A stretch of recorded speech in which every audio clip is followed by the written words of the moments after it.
Hello everyone, हामी चाहिँ class 3 को म्याथमेटिक्स हेरिरहेका छौँ र क्लास 3 को म्याथमेटिक्समा आज हामी 5 डिजिट नम्बर इन एबाकस भनेर हेर्न गइरहेका छौँ है।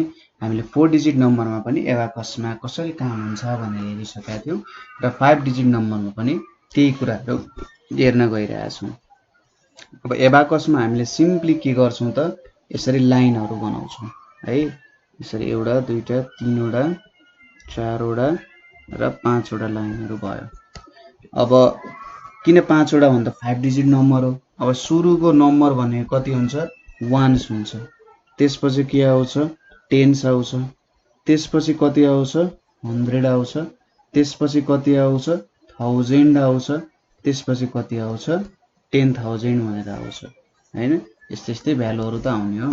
जस्तै यसलाई यसरी स्ट्रेट लाइन गरेर बनाउँदा नि हुन्छ हैन। हामीले अब अलिकति बुझ्ने गरी हुनु पर्यो नि त यो कुराहरू सबै है। अब एबाकसमा तपाईहरुले सजिलैसँग बुझ्न सकिहाल्नु, त्यस्तो खासै गाह्रो कुराहरू हुन्छ भन्ने केही पनि छैन। जस्ट के हो त, यसलाई लेख्ने तरिका अलिकति बेग्लै मात्र जस्तो हो। ठीक छ, अलिकति बेग्लै तरिकाले लेखेर जस स्टुडेन्टले मजाले बुझ्छ हो त्यस्तो कुराहरू मात्रै आउँछ यहाँ है। सो यसको एउटा क्वेशन हेरौँ है, कस्तो खालको क्वेशन हुँदो रहेछ भनेर। यहाँनिर अब एबाकसमा हामी के हाल्छौँ त, बिट्सहरू हाल्छौँ। बिट्सहरू हाल्दा सपोज मैले यहाँनिर एउटा दुईवटा तीनवटा हालेँ, यहाँनिर एउटा दुईवटा तीनवटा चारवटा हालेँ, यहाँनिर एउटा मात्र राखेँ मैले। त्यसपछि यहाँनिर एउटा दुईवटा तीनवटा चारवटा पाँचवटा राखेँ र यहाँनिर कतिवटा राखेँ त, एउटा दुईवटा राखेँ। यसको मतलब वान्स प्लेसमा कति हुने भयो त, 3 वटा हुने भयो, 3 लेख्नु पर्यो। टेन्स प्लेसमा कति हुने भयो त, 4 वटा छ, जम्मा 4 लेख्नु पर्यो। 100 मा एउटा छ, 1000 मा कतिवटा छ, 5 वटा छ। र यहाँनिर हामीले चाहिँ टीटीएच भनेर लेख्दा ठिक हुन्छ है। यहाँनिर हामीले के लेखौँ त, टीटीएच भनेर लेखौँ। यसले के बुझाइरहेछ, 10,000 है भनेर बुझाउन खोजिरहेछ। 10,000 मा कति छ त, 2 छ भनेपछि हाम्रो नम्बर कति आयो त, यहाँबाट हाम्रो नम्बर भनेको 25143 आउन गयो। यो हाम्रो के भयो त, नम्बर हुन गयो। अब यसको नम्बर नेम के हुन्छ त भन्दा, 25 लाई 25 भनेर 25 लेख्ने, सुरुमा 25 भनेर लेख्ने। 25 पछि हामीले के लेख्नु पर्यो, 1000 भनेर लेख्नु पर्यो। 25,000 त्यसपछि 100, 100 प्लेसमा 1 छ, 100 एन्ड कति हुने भयो, 43 हुने भयो। ठीक छ, 25,143 हुने भयो है। यसरी हामीले लेख्न सकिन्छ।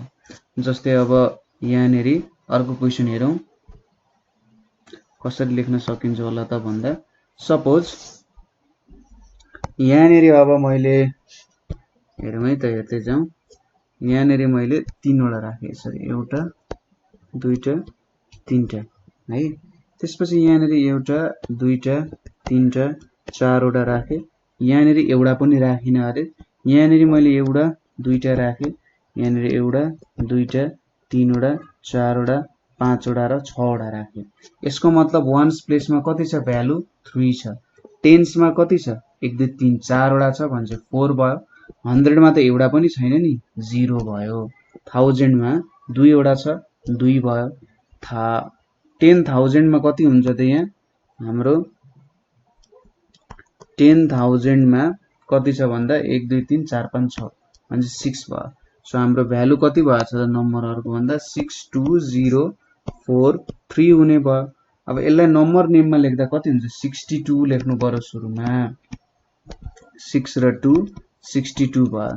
62 पछि हामीले 1000 लेख्नु पर्यो। अब 100 मा त यहाँनिर 0 छ भनेपछि 100 लेखिराख्नु परेन। त्यसपछि एन्ड यहाँनिर कति लेख्नु पर्यो, 43 भनेर लेख्न सकिन्छ। 62,043 हुने भयो। त्यसपछि हामी यहाँनिर अर्को हेरौँ। यहाँनिर हामीले अलिकति मिलाउनु पर्ने थियो है। यहाँनिर टीएच भनेर लेखियो। अब टीटीएच ले जस के बुझाउने रहेछ त हाम्रो यहाँनिर यसले हाम्रो चाहिँ 10,000 को भ्यालु बुझाउने काम गर्छ ठीक छ यसले भनेको हाम्रो के बुझाउँछ त 10,000 लाई बुझाउने काम गर्छ त्यही भएर अलिकति एक्सप्रेसन भ्यालुमा पनि थोरै ख्याल गर्नुपर्ने हुन्छ ठीक छ ल अब यहाँनिर क्वेशन्स हेरौं के हुन्छ होला सपोज यहाँनिर एउटा दुईवटा छ हैन त्यसपछि यतापटि एउटा दुईटा तीनटा चारवटा सरी चारवटा भयो 100 मा कतिवटा छ भन्दा एउटा दुईटा तीनटा चारवटा पाँचवटा छ है यहाँनिर अब एउटा दुईटा तीनवटा चारवटा पाँचवटा छवटा छ वन्स 30 TVH मा केही पनि छैन हेरे सोचौं यहाँनिर 2 भयो यहाँनिर कतिवटा छ 1 2 3 4 छ 10 सम्म छ 4 भयो 100 मा कतिवटा छ 5 वटा छ है 5 वटा छ 1000 मा कतिवटा छ 6 वटा छ तर 10,000 मा 0 छ भनेपछि अब 06 लाई के पढिन्छ त हामीले 06 भनेको त 6 हो हैन यसलाई लेख्दाखेरि 06542 लेख्यो रे अब यसलाई लेख्दा 06 भनेको त 6 हुन्छ 6 पछि के लेख्नु पर्यो 6000 भयो 100 मा कति छ 500 छ 6500 एन्ड कति हुने भो 4 र 2 भनेको 42 भनेर हुन्छ ठीक छ हो यसरी 10,000 मा हेर्नुस् त भ्यालु नभएपछि यो भ्यालु त 4 डिजिट नम्बरमा चेन्ज हुने रहेछ के आयो त 6542 मात्रै आयो नि त त्यही भएर यो एउटा 4 डिजिट मा चाहिँ चेन्ज हुन गयो ठीक छ कुरा अब अर्को पनि यहाँनेरि हेर्न जाउँ के हुँदो रहेछ भ्यालुजहरु भन्दै सपोज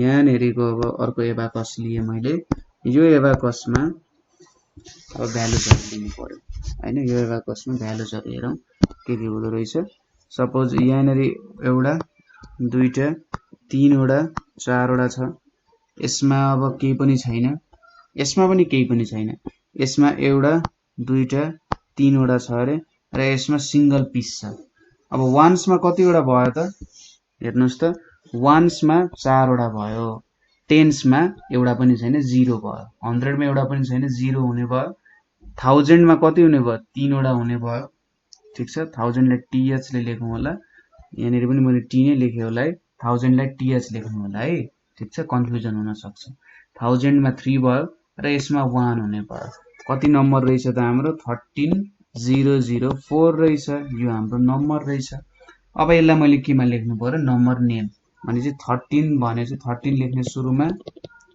13 पछि के आउँछ 1000 लेख्नु पर्ने हुन्छ अब 100 को प्लेस पनि 0 छ 10s को प्लेस पनि 0 छ त्यही भएर हामीले 13004 मात्र लेख्नु पर्ने हुन्छ ठीक छ हामीले यहाँनेरि कति लेख्नु त 13004 भनेर लेख्नु त्यसपछि अर्को हेरौं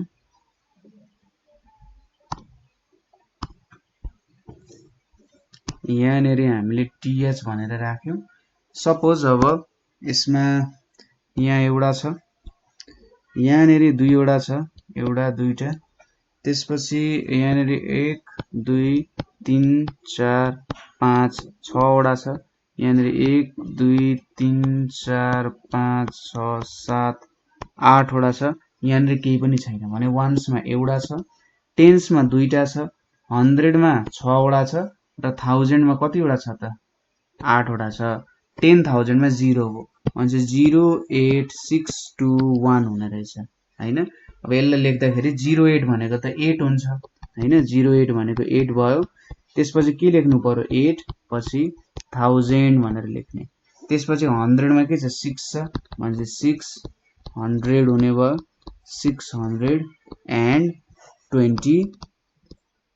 621 हुने भयो 8621 हुने भयो ठीक छ अब यस्तै खालको अर्को क्वेशन पनि हामी हेरिहालौं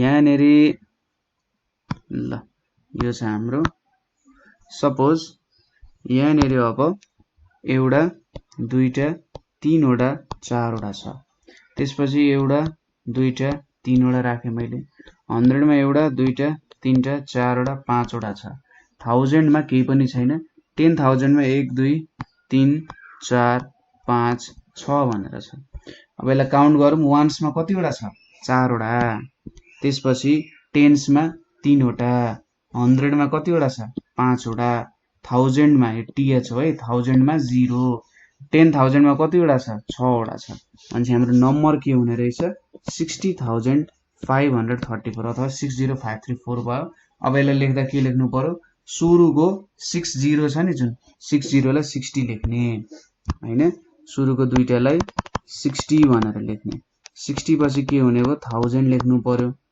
त्यसपछि 100 मा के छ 5 छ भनेपछि 500 हुने भयो अब 3 छ भने चाहिँ एन्ड हामीले के लेख्नु पर्यो 34 भनेपछि 34 भनेर लेख्नु पर्यो ठीक छ यसरी हामीले एबाकसमा काम गर्न सक्छौं सो आज हामीले 5 डिजिट नम्बर्सहरुलाई एबाकसमा कसरी लेख्न सकिन्छ भन्ने कुराहरु हेर्यौं यहाँसम्म तपाईहरुलाई केही प्रब्लम भयो अथवा बुझ्नु भएन भने हामीलाई कमेन्ट गर्न सक्नुहुन्छ अथवा 9849595895 मा कल गर्न सक्नुहुन्छ है थ्यांक यू फर वाचिङ